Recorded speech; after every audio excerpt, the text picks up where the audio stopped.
దేవుడు తన స్వరూపంలో పురుషుని స్త్రీని సృజించాడు. మీరు చావనే చావరు.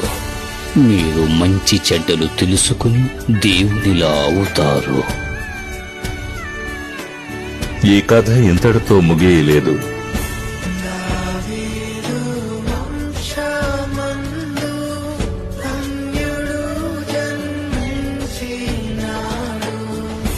తల్లి, నువ్వు జన్మనిచ్చిన ఈ బిడ్డ ఇక్కడి ప్రజలందరికీ రాజు అవుతాడు. ఈ బాలుడి పేరేమిటి?